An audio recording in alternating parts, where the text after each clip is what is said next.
ಮಾಡಬೇಕು ಬದಲಾವಣೆ, ಇಂಥ ಚರ್ಚೆ ಮಾಡೋ ಅವಶ್ಯಕತೆ ಇಲ್ಲ. ಯಾಕಂದರೆ ಯಾರ್ದು ವಿಜೇಂದ್ರ ಅಧ್ಯಕ್ಷತೆಯಿಂದ ಇದೇನು ನಮ್ಮ ಕರ್ನಾಟಕದಲ್ಲಿ ಸಂಪೂರ್ಣವಾಗಿ BJP ನೆಲಕಚ್ಚಿದೆ.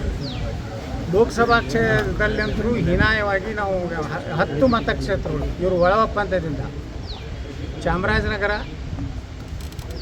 ತುಮಕೂರಿನಲ್ಲಿ ವಿರೋಧ ಮಾಡಲಿಕ್ಕೆ ಪ್ರಯತ್ನ ಮಾಡಿದ್ರು, ಚಿಕ್ಕಬಳ್ಳಾಪುರನಲ್ಲಿ ಕೆಡವಲಿಕ್ಕೆ ಪ್ರಯತ್ನ ಮಾಡಿದ್ರು, ಅದೇ ರೀತಿ ಕಲಬುರಗಿ, ಬೀದರು, ರಾಯಚೂರು, ಕೊಪ್ಪಳ, ದಾವಣಗೆರೆ. ಕೊಪ್ಪಳದಲ್ಲಿ ಅಂತರೂ ವಿಜೇಂದ್ರನ ಒಬ್ಬ ಚೀಲಾದಾನ BJP ಆತ ರಾಘವೇಂದ್ರ ಹಿಟ್ನಾಳ ಅಣ್ಣ ಆರ್ಸಿ ಬರಲಿ ಅಂತೇಳಿ ವಿಜೇಂದ್ರ ಜೊತೆ ಡೀಲಿಂಗ್ ಮಾಡಿಕೊಂಡು ಇವತ್ತು ವೀಕ್ ಕ್ಯಾಂಡಿಡೇಟ್ಗೆ ಹಾಕಿ ಕೊಪ್ಪಳ ಸೋಲ್ತೀವಿ. ಬೀದರ್ ಸೋಲಿಕ್ಕೆ ಎಲ್ಲ ವಿಜೇಂದ್ರನ ಚೀಲಾಗಳು ಏನು MLA ಇದ್ದರು ಅವ್ರು ಎಲ್ಲರೂ ಈಶ್ವರ ಖಂಡ್ರೆ ಒಳಗೆ ಒಪ್ಪಂದ ಇನ್ನಾದರೂ ಈಶ್ವರ ಖಂಡ್ರೆ ಮನೆಯಾಗೆ ಇರ್ತಾರೆ. ರಾತ್ರಿ ಮುಂಜಾನೆ 6ಕ್ಕೆ ಹೋಗ್ರಿ ಎಲ್ಲ ಇವತ್ತು ಹೆಚ್ಕೊಂಡು ಕೂತಿರ್ತಾರೆ. ನಾವು ಇವ್ರ ಸೇವೆಗಳು ನೀವು ಇವ್ರ ಸೇವಿರುತ್ತೆ. ದಾವಣಗೆರೆ ಅಂತೂ ಜೀವಂತ ಸಾಕ್ಷಿ. ಇವತ್ತು ಯಾರು ಮಲ್ಲಿಕಾರ್ಜುನಪ್ಪ ಅಂತೇಳಿ ಸಿದ್ದೇಶ್ವರ ಏನು ಲೋಕಸಭಾ ಸದಸ್ಯರು, ಆ ತಂದೆಯವರು ಲೋಕಸಭಾ ಸದಸ್ಯರು ನನ್ನ ಜೊತೆಗಿದ್ದರು. ಅವರು ಕರ್ನಾಟಕದಲ್ಲಿ ಮೊದಲು ಯಡಿಯೂರಪ್ಪಗೆ ಕಾರ್ ಕೊಟ್ಟು ದುಡ್ಡು ಕೊಟ್ಟು ಪಾರ್ಟಿ ಕಟ್ಟಲಿಕ್ಕೆ ದೊಡ್ಡ ಸಹಾಯ ಮಾಡಿದವರು ಯಾರಪ್ಪ ಅಂದರೆ ಸಿದ್ದೇಶ್ವರ ತಂದೆ G. ಮಲ್ಲಿಕಾರ್ಜುನಪ್ಪ. ಅವ್ರು ಸೊಸೆಯನ್ನು ಸೋಲಿಸಿದ್ರು ಇದೇ ವಿಜೇಂದ್ರ. ಈಗ ಮೊನ್ನೆ ಹೇಳ್ಯಾರಲ್ಲ, ಒಬ್ಬ ಕಾಂಗ್ರೆಸ್ಸಿನ ಶಾಸಕರೇ ಡೀಲಿಂಗ್ ಮಾಡ್ಕೊಂಡಾನ ನಮ್ಮ ಒಬ್ಬ ಅವನು ವಿಜೇಂದ್ರನ ಚೇಲಾತ ಮಾಡ್ಕೊಂಡು ಮತ್ತು ಅವ್ರು ಇಲೆಕ್ಷನ್ ಮಾಡ್ಯಾರ, ಕೋಟಿಗಟ್ಟಲೆ ಹಣ ತೊಗೊಂಡಾರ. ಅವನು ಹೇಳಿ ಯಾವಾಗ ಎಟ್ಟೆಟ್ಟು ಕೊಟ್ಟು ರೊಕ್ಕ ಅನ್ನೋದು ಹೇಳ್ತೀನಂತ, ಯಾವ ದೇವಸ್ಥಾನ ಆದರೂ ಹೋಗ್ಲಿಕ್ಕೆ ತಯಾರದೇನಂತ ಹೇಳ್ಯಾರ. ಯಾರು ಅವ್ರು ಚನ್ನಗಿರಿ MLA ಬಸವರಾಜ್, ಹಾಂ ಶಿವಗಂಗಾ ಬಸವರಾಜರು ಹೇಳ್ಯಾರ. ಮತ್ತು ಇಟ್ಟೆಲ್ಲ ಇದ್ದ ಮ್ಯಾಗೂ ವಿಜೇಂದ್ರನ ಮುಂದುವರಿಸ್ತೀನಿ ಅಂದ್ರೆ ಅದೇನು ಆತ್ಮಾಹುತಿ ಮಾಡ್ಕೊಂಡಂಗೆ BJP. ಈಗ ಹೆಂಗೆ ಭಯೋತ್ಪಾದಕರು ಮೈಗೆ ಬಾಂಬ್ ಹಾಕ್ಕೊಂಡು ತಾವೇ ಸ್ಫೋಟ್ ಮಾಡ್ಕೊತಾರಲ್ಲ, ಹಂಗೆ BJPಗೆ ಅದು ಬೇಕಾಗಿತ್ತಂದ್ರೆ ವಿಜೇಂದ್ರನ ಯಡಿಯೂರಪ್ಪನ ಮಾತು ಕೇಳಿ ಮುಂದುವರಿಸಿ. ಜೋಶಿ ಅವರ ನೇತೃತ್ವದಲ್ಲಿ 2ನೇ ಸುತ್ತಿನ ಮಾತುಕತೆ ಏನು ತಟಸ್ಥರು ಮತ್ತು ಏನು ಅತೃಪ್ತರು ಸಭೆ ನಡೆಸಿ ಸಾಮೂಹಿಕ ನಾಯಕತ್ವ ಹೋಗ್ಬೇಕಂತ ಒಂದು ಸಭೆ ಆಗಿದೆ. ಹೌದು ನೋಡ್ರಿ, ಈ ಮನುಷ್ಯ ಈ ವಿಜೇಂದ್ರ ಹುಡುಗ ಯಾರು ಬಿಟ್ಟನು ಹೆಂಗೆ ರೆಸ್ಪೆಕ್ಟ್ ಕೊಡಬೇಕು ಹಿರಿಯರು. ನಾವೆಲ್ಲ ಮೊನ್ನೆ ಶಿವರಾಜ್ ತಂಗಡಿಗೆ ಮಂತ್ರಿ ಹೇಳ್ಯಾರಲ್ಲ, ವಿಜೇಂದ್ರ ಕಣ್ಣು ಬಿಡೋಕ್ಕಿಂತ ಮೊದಲು ನಾವು ಪಾರ್ಟಿ ಕಟ್ಟಿವ್ರಿ ಕರ್ನಾಟಕದಲ್ಲಿ. ಬರೀ ನಮ್ಮ ಅಪ್ಪ ಕಟ್ಟಾನ, ನಮ್ಮ ಅಪ್ಪ ಸೈಕಲ್ ಹೊಡೆದಾನ. ನಿಮ್ಮ ಅಪ್ಪ ಸೈಕಲ್ ಅಲ್ಪ, ನಾವು ಸೈಕಲ್ ಹೊಡೆದೀವಿ. ನಮಗೇನು ಬಲ್ಲ, ನಾನು ನೋಡೋ ಹೆಲಿಕಾಪ್ಟರ್ ಇರ್ತೇನೋ. ಹಾಂ, ಚಿತ್ರದುರ್ಗ ಸ್ವಾಮಿ ನೀವು ಪಾರ್ಟ್ನರ್ಶಿಪ್ನ ತೊಗೊಂಡು ಹೆಲಿಕಾಪ್ಟರ್ ನಮ್ಮಲ್ಲಿ ಇರಲಿಲ್ಲ. ಹಾಂ, ಚಿತ್ರದುರ್ಗ ಸ್ವಾಮಿ ಜೋಡ ಇರೋದು ಹೆಲಿಕಾಪ್ಟರ್ ಇತ್ತೊಂದು. ಈಗ ಆ ಸ್ವಾಮಿನ ಒಳಗೆ ಕಳ್ಸಿದ್ ಬಿಡ್ರಿ, ಅವ ಏನು ಮಾಡೋದಪ್ಪ. ಈಗ ಯಡಿಯೂರಪ್ಪನೂ ಅದೇ ಕೇಸ್ನಾಗಿದೆ, ಸೇಮ್ ಕೇಸೇ ಇದೆ ಎರಡು. ಅದಕ್ಕೆ ನಾನು ಹೇಳ್ತೇನೆ, ಕರ್ನಾಟಕದಲ್ಲಿ BJP ಉಳಿಸ್ಬೇಕಾದ್ರೆ ಯಡಿಯೂರಪ್ಪ ಕುಟುಂಬದಿಂದ BJP ಮುಕ್ತ ಆಗುತ್ತೆ. ಇಲ್ಲಾಂದ್ರೆ ಕರ್ನಾಟಕದಲ್ಲಿ BJPಗೆ ಭವಿಷ್ಯ ಭಾಳ ಕಡಿಮೆ. ವಾಪಸ್ BJP ಕರೆತರ್ಬೇಕಂತೇಳಿ ಹಲವಾರು ಜನರು ಪರೋಕ್ಷವಾಗಿ ತೆರೆಮರೆಯಲ್ಲಿ ಪ್ರಯತ್ನ ಮಾಡ್ತಾರೆ. ನೋಡ್ರಿ, ಮಾಡೇ ಮಾಡ್ತಾರೆ. ಯಾಕಂದ್ರೆ ಗೊತ್ತಿದೆ, ಇಡೀ ರಾಜ್ಯದಲ್ಲಿ ಹಿಂದುತ್ವದ ಪರವಾಗಿ ಗಟ್ಟಿದ್ದೀವಿ ನಾವೇ. ವಿಜೇಂದ್ರ ಅಂದರೆ ಹಿಂದುತ್ವ ಕಾರ್ಯಕರ್ತರು ಏನಾರು ಆದಾಗ ಹೋಗಿ ಏನಾರು ಮಾಡ್ಯಾನ್ರೆ. ಎಲ್ಲರೂ ವಿಧಾನಸಭಾದಾಗ ಹಿಂದೂಗಳ ಪರವಾಗಿ ಮಾತಾಡ್ಯಾನ. ಒಂದು ಇಂಟರ್ವ್ಯೂಗೆ ಹೇಳ್ತಾನೆ DK ಶಿವಕುಮಾರ್ನೋ ಬಿಸ್ನೆಸ್ ಪಾರ್ಟ್ನರ್ ಅಂತ ಹೇಳ್ತಾರೆ. ಅಂದಾಗ ಇವರೆಲ್ಲ ಹೊಂದಾಣಿಕೆ ಒಳೊಪ್ಪಂದು ಮಾಡ್ಕೊಂಡು BJP ಕಾರ್ಯಕರ್ತರು ಸಾಯ್ಲಕತ್ತಾರೆ, ಕೇಸ್ ಹಾಕ್ಲಕತ್ತಾರೆ. ಈಗ ನನ್ನ ಮ್ಯಾಗ 58 ಕೇಸ್ ಹಾಕಿದ್ರು. ಮೊನ್ನೆ ಮತ್ತೊಂದು ಕೇಸ್ ಹಾಕಿದ್ರು ಬಿಜಾಪುರನಾಗ. ತಹಸೀಲ್ದಾರ್ ಕಡೆ ನನಗೆ ನಿಮ್ಮನ್ನು ಯಾಕೆ ಅರೆಸ್ಟ್ ಮಾಡಬಾರ್ದು, ರೂಢಿ ಸೀಟ್ನಾಗ ಹಾಕಬಾರ್ದು ಅಂತ ಕೇಳ್ತಾರೆ. ನಾನು ನೀವು ಹೈಕೋರ್ಟಿನ ಆರ್ಡರ್ ತೋರಿಸ್ತೀರಿ, ನಿಮ್ಗೆ ಇಟ್ಟು ಚೀಮಾರಿ ಹಾಕ್ಯಾರ ತಹಸೀಲ್ದಾರ್ಗೆ ಮತ್ತು ಇಲ್ಲಿ ಅವರು ಅಧಿಕಾರಿಗಳಿಗೆ. ನಿಮ್ಮ ಮಾನ ಮರ್ಯಾದೆ ಇತ್ತನೋ ಇಂತಿಂಥ ವರ್ಡ್ ಉಪಯೋಗ ಮಾಡ್ಯಾರ ಹೈಕೋರ್ಟ್ ಜಡ್ಜು. ಈ ವ್ಯಕ್ತಿ ಬಗ್ಗೆ ನೀವು ಹಿಂಗೆಲ್ಲ ಇದು ಮಾಡಿದ್ರಿ, ಎಲ್ಲ ಕೇಸ್ ಖುಲಾಸೆ ಆಗ್ಯಾವ. ಅಂಥ ಕೇಸು ನರೇಂದ್ರ ಮೋದಿ ಪ್ರಧಾನಮಂತ್ರಿ ಆಗಾಗ ನನ್ನ ಮ್ಯಾಗ 26 ಕೇಸ್ ಹಾಕಿದ್ದೆ. ಎಲ್ಲ ಕೇಸುಗಳು ಅಕ್ವಿಟ್ ಆಗ್ಯಾವ, ಎಲ್ಲನೂ ನಿರ್ದೋಷ ಅಂತೇಳಿ ಎಲ್ಲನೂ ನಾವು ಬಿಡುಗಡೆ. ಅವು ಸಹಿತ ಕೇಸ್ ಸೇರಿಸಿ 58 ಅಂತೇಳಿ. ಅಂದರೆ ಇವ್ರ ಬಳಿ ಮಾಹಿತಿ ಇಲ್ಲ. ಈಗ ಹೊಸದಾಗಿ DG IGP ಬಂದಾರಲ್ಲ, ಸಲೀಮತ್ ಬಂದಾರ, ಯಾರು ಇನ್ಚಾರ್ಜ್. ಅವ್ರು ಮೊದಲ ಕೆಲಸ ಏನು ಮಾಡಿದ್ರು ಅಂದ್ರೆ ಚಾರ್ಜ್ ತೊಗೊಂಡೇನೆ ಯತ್ನಾಳ ವಿರುದ್ಧ 8 ಕೇಸ್ ಅದ. ಸಲೀಮ ಅಂದ್ಕೊಳ್ಳೇನೆ ಮತ್ತು ಅವ್ರು ಮಾಡೋರೇ ಅಲ್ಲ.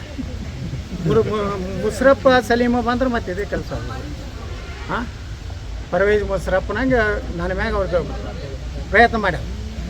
ಅದಕ್ಕೆ ಮೊನ್ನೆ ಮುಖ್ಯಮಂತ್ರಿ ಗರಂ ಆಗ್ಯಾರ. ಏನು ನೀವು ಕೇಸ್ ಸರಿಯಾಗಿ ಎತ್ತಾಳವನ್ನೆಲ್ಲ ಕೇಸ್ ಬಿಟ್ಟು ಹೋಗಲ್ಲ, ಇದು ಹೆಂಗಿದು ಅಂತ.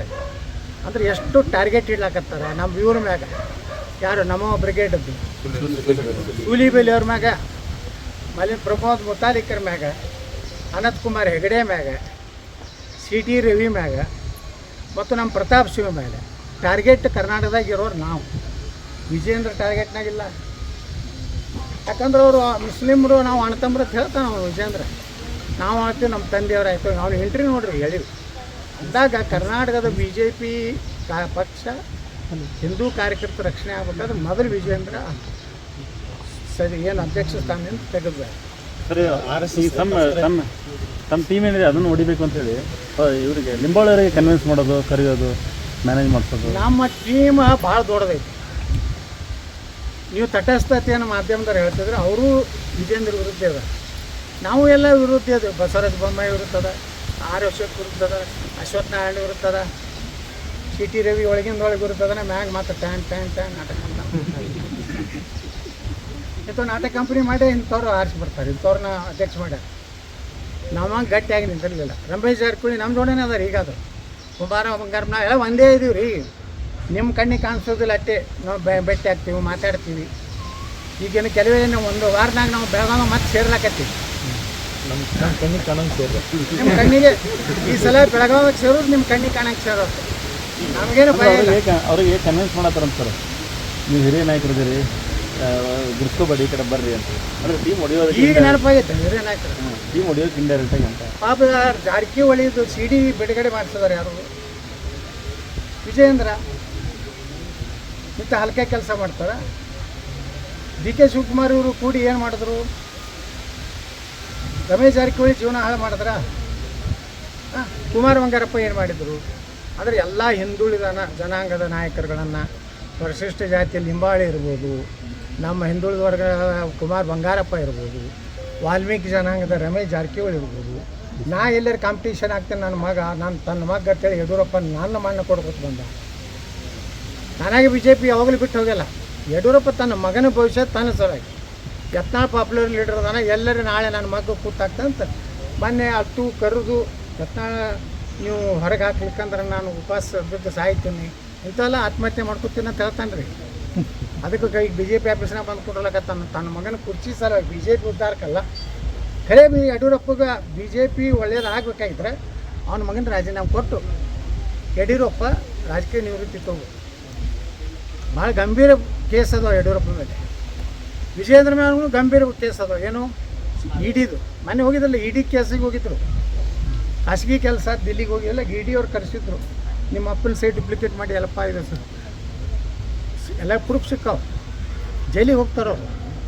ಅದಕ್ಕೆ ಸುಮ್ಮನೆ ರಾಜಕೀಯದಿಂದ ದೂರ ಆಗಬೇಕು. ಭಾಳ ಒಂದು ಕ್ಷೇತ್ರಕ್ಕೆ MLA ಆಗಲಿ ಬಿಟ್ಟು ರಾಜ್ಯಾಧ್ಯಕ್ಷರು ನಾನೇ ರಾಜ್ಯದ ಮುಖ್ಯಮಂತ್ರಿ, ಉಳ್ಕಿದವ್ರು ಏನು ಮಾಡ್ಬೇಕು? ನಾವೆಲ್ಲ ಪಾರ್ಟಿಗೆ ಅವ್ರ ಒಬ್ಬನೇ ಅಟ್ಯಾಕ್ ಕಟ್ಟ, ಅವ ಒಬ್ಬನೇ ಸೈಕಲ್ ಇರ್ತಾನ, ನಾವು ಸೈಕಲ್ ಮ್ಯಾಗ ಅಡ್ಡಾಡಿವಿ. ನಾವೇನೋ ನೋಡ ಅವಾಗೇನು ಹೆಲಿಕಾಪ್ಟರ್ ಇತ್ತು, ಸುಮ್ಮನೆ ಕತಿ ಹೊಡಿತಾರೆ.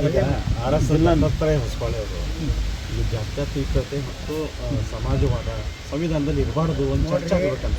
ಭಾರತ ರತ್ನ ಡಾಕ್ಟರ್ ಬಾಬಾ ಸಾಹೇಬ್ ಅಂಬೇಡ್ಕರ್ ಸಂವಿಧಾನದ ಮೂಲ ಒಂದು ಏನು ಪೀಠಿಕೆ ಬರೆದಾರಲ್ಲ, ಅದರಲ್ಲಿ ಜಾತ್ಯತೀತ ಇಲ್ಲ, ಸಮಾಜವಾದ ಇಲ್ಲ. ಬಾಬಾ ಸಾಹೇಬ್ ಅಂಬೇಡ್ಕರ್ ಅವರು ಕೊಟ್ಟಂಥ ಮೂಲ ಏನು ಸಂವಿಧಾನದ ಮೂಲ ಪುಟ ಏನಿದೆ ಅದು ಏನು ಅವರು ಬರೆದಾರೆ ಅದು ಅಷ್ಟೇ ಇರ್ಬೇಕಂತ ನಮ್ಮದು RSSನವರು ನಮ್ಮ ಏನು ದತ್ತಾತ್ರೇಯಜಿ ಹೊಸಬಾಳೆಜಿ ಅವರು ಅದನ್ನು ಹೇಳ್ಯಾರ. ಅದು ಸತ್ಯದೆ, ನಮ್ಮದು ಎಲ್ಲ ಅದಕ್ಕೆ ಬೆಂಬಲಿದೆ. ಬಾಬಾ ಸಾಹೇಬ್ ಅಂಬೇಡ್ಕರ್ ಅವರು ಬರೆದಂಥ ಸಂವಿಧಾನದ ಮೂಲ ಪೀಠಿಕೆಯಲ್ಲಿ ನಾ ಅದನ್ನು ವಿಧಾನಸಭೆದಾಗ ಹೇಳೀನಿ. ನಾ ಅದಕ್ಕೆ ತಕರಾರು ಮಾಡಿದ್ದೇವೆ. ನಮ್ಮ ಸ್ಪೀಕರ್ ಅದು ನಮ್ಮ ಕಡೆ ಓದಿಸ್ಲಾಕತ್ತಿದ್ರು, ನಾವು ಓದೋದಿಲ್ಲ ತಗೊಂಡು. ಈ ಶಬ್ದಗಳೇ ಎಲ್ಲ ಅಂಬೇಡ್ಕರ್ ಅವ್ರು ಬರ್ತಿದ್ರು. ಇವರೆಲ್ಲ ತಿದ್ದಿ ಸುಮಾರು 106 ಸಲ ತಿದ್ದ್ಯಾರ ನಮ್ಮ ಸಂವಿಧಾನ. ಅಂಬೇಡ್ಕರ್ ಅವರಿಗೆ ಅಪಮಾನ ಹೆಚ್ಚು ಮಾಡೋದ್ರೆ ಕಾಂಗ್ರೆಸ್ನವ್ರು. ಕಾಂಗ್ರೆಸ್ಸಿಗೆ ಯಾರು ಸೇರ್ತಾರ ಅವ್ರು ಬೆಂಕಿ ಮನೆಯಾಗ ಸೇರಿದಂಗೆ ಅಂತ ಅಂಬೇಡ್ಕರ್ ಹೇಳ್ಯಾರ. ಅಂಬೇಡ್ಕರ್ ಭಾರತ ರತ್ನ ಕೊಡಲಿಲ್ಲ. ಅಂಬೇಡ್ಕರ್ ರಾಜೀನಾಮೆ ಕೊಟ್ಟು ಅವ್ರು ಹೊರಗೆ ಹೋಗಂಗೆ ಮಾಡಿದ್ರು, ಕೆಲವೊಂದು ಕಾನೂನುಗಳನ್ನು ತರಬೇಕಂತ ಮಾಡಿದ್ರು. ಅಂಬೇಡ್ಕರ್ಗೆ ಹೆಚ್ಚು ಅಪಮಾನ ಈ ದೇಶನಾಗ ಯಾರು ಮಾಡಿದ್ರು? ಕಾಂಗ್ರೆಸ್. ಅದಕ್ಕೆ ನಾನು ಆಗ್ರಹ ಮಾಡ್ತೀನಿ, ಮೂಲ ಭಾರತೀಯ ಸಂವಿಧಾನದಲ್ಲಿ ಅಂಬೇಡ್ಕರ್ ಅವರ ಏನು ಅವರು ಬರೆದಂಥ ಹಸ್ತಾಕ್ಷರಗಳಿಂದ ಬರೆದಂಥ ಪೀಠಿಕೆ ಅದೇ ಇರಬೇಕು, ಅದರಲ್ಲಿ ಯಾವುದೇ ತಿದ್ದುಪಡಿ ಆಗೋದು ಇವತ್ತು ನಾನು ಸಮರ್ಥನೆ ಮಾಡ್ತೀನಿ. ಸರ್, ಈಗ ನಾಳೆ ನಗರ ಕ್ಷೇತ್ರದಲ್ಲಿ ಒಂದು ಆರೋಪಿ ಇನಾಗ್ರೇಷನ್ ಭೂಮಿ ಪೂಜೆ ಕಾರ್ಯ ಮಾಡ್ತಾರೆ ಸಂಸದರು. ನಮ್ಗೆ ಇಲ್ಲಿ ಗಣೇಶ್ ನಗರ ಸರ್ ನಮ್ಗೆ ಆಹ್ವಾನ ಇದೆ ಹೇಗೆ ಅಂತ? ನೋಡಿರಿ, ಸರ್ಕಾರಿ ಕಾರ್ಯಕ್ರಮ ಇದ್ರೆ ನಾವು ಹೋಗ್ತೀವಿ. ಸುಮ್ಮನೆ ಎಲ್ಲರೂ ಹೋಗಿ ಒಂದು 8-10 ಪುಟ್ರು ತೊಗೊಂಡು ಮಾಡಿ ಅಂಥದಕ್ಕೆಲ್ಲ ಹೋಗೋದಿಲ್ಲ. ಅಲ್ಲಿ ಭಾರತ ಸರ್ಕಾರ, ಕರ್ನಾಟಕ ಸರ್ಕಾರ ಜಂಟಿಯಾಗಿತ್ತು ಅಂದರೆ MLA ಅಧ್ಯಕ್ಷತೆ. ಸುಮ್ಮನೆ ಪುಟ್ರು ತೊಗೊಂಡ ಹೋಗೋಣ ಒಂದು ರಿಬ್ಬನ್ ಕತ್ತರಿಸಿ ಅಂತಂದ್ರೆ ಮೊನ್ನೆ ಆರೋಪಿ ಇನಾಗ್ರೇಷನ್ ಆಯ್ತಾರೆ ಜಿಮ್ನಾಳ್ಗೆ. ಅದು ಯಾರು ಅದು ಅಧಿಕೃತ ಅಲ್ಲ. ಅದು ರೈಲ್ವೆ ಇಲಾಖೆ ಅಧಿಕಾರಿಗಳು ಇದ್ರೇನ್ರಿ ಅಲ್ಲಿ? ಇಲ್ಲ. ಜಿಲ್ಲಾ ಉಸ್ತುವಾರಿ ಮಂತ್ರಿಗಳು ಇರ್ಬೇಕಲ್ರಿ, ಆ ಭಾಗದ ಶಾಸಕರು ಇರ್ಬೇಕಲ್ರಿ. ಯಾವ ಶಾಸಕ ಇದ್ರಪ್ಪ ಅದ್ರಾಗ? ಯಾರೋ ಒಬ್ಬ ಗ್ರಾಮ ಪಂಚಾಯತ್ ಮೆಂಬರ್ ಇದ್ದಾಗ ಅಥವಾ ಗ್ರಾಮ ಪಂಚಾಯತ್ ಅಧ್ಯಕ್ಷರು ಇದ್ದಾನೆ ಹೇಳ್ರಿ. ನೀವು ಹೋಗ್ತೀರಿ, ಹೋಗಿ ಸುಮ್ಮನೆ ಒಂದು ಅಲ್ಲ ಪುಟ್ರನ್ನ ಒಂದು ಹಾಕ್ಕೊಂಡು ಅವಾಗ ಗ್ರಾಮ ಪಂಚಾಯತಿಗೆ ಆರಿಸಿ ಬರಲಾರ್ದು ಭಾಷಣ ಮಾಡ್ತಾವೆ. ಹಾಂ, ಗ್ರಾಮ ಪಂಚಾಯತಿಗೆ ಆರಿಸಿ ಬಂದಲ್ಲ, ಯಾವ್ದ್ರ ಕ್ಷೇತ್ರ ನಿಂದಿರ್ತಾವೆ, ರೊಕ್ಕ ತೊಗೋತಾವೆ, ಬೀಳ್ತಾವೆ, ನಿಂದಿರ್ತಾವೆ, ರೊಕ್ಕ ತೊಗೋತಾವೆ, ಬೀಳ್ತಾವೆ. 2 ದಿವಸ ಇದ್ದಾಗ ತಾವೇ ಇಲ್ಲಿ ತಲೆ ಹೊಡೆದಿರ್ತೈತಿ, ಇಲ್ಲಿ ಪಟ್ಟಿ ಅಂತ ತಲೆ ಹೊಡೆದಿದ್ದಿಲ್ಲಿ, ಅದು ಸುಮ್ಮನೆ ತಾನೇ ಹಿಂಗೆ ಹೊಡ್ಕೊಂಡಿರ್ತಾನೆ, ಮನೆ ಹಿಂಗೆ ಕಿತ್ಕೊಂಡಿರ್ತಾನೆ, ಇಲ್ಲಿ ಪಟ್ಟಿ ಹಚ್ಕೊತಾನೆ, ಇಲ್ಲಿ ಕಿತ್ತೋದಕ್ಕೆ ಇಲ್ಲಿ ಕಾಣುತ್ತೆ. ಪಟ್ಟಿ ಎಲ್ಲಿ ಹಚ್ಕೋಬೇಕು ಅನ್ನೋಂಥದ್ದೇ ಕೊಡ್ತೀನಿ. ವಿರೋಧ ಪಕ್ಷದವ್ರ ಕಡೆ 4-5 ಕೋಟಿ ತಗೋದ, ನನಗೆ ಹೊಡೆಸಿದ್ರು ಇಲ್ಲಿ ಅಂತೇಳಿ ಇಲ್ಲಿ ಪಟ್ಟಿ ಹಚ್ಚೋದು. ಅದು ಕಚ್ಚೆ ಇರೋದಿಲ್ಲ ಮಗಂದು, ಹಿಂಗೆ ತೆಗೆದು ನೋಡೋದಕ್ಕೆ ಏನು ಚಂಡನೂ ಇಲ್ಲ.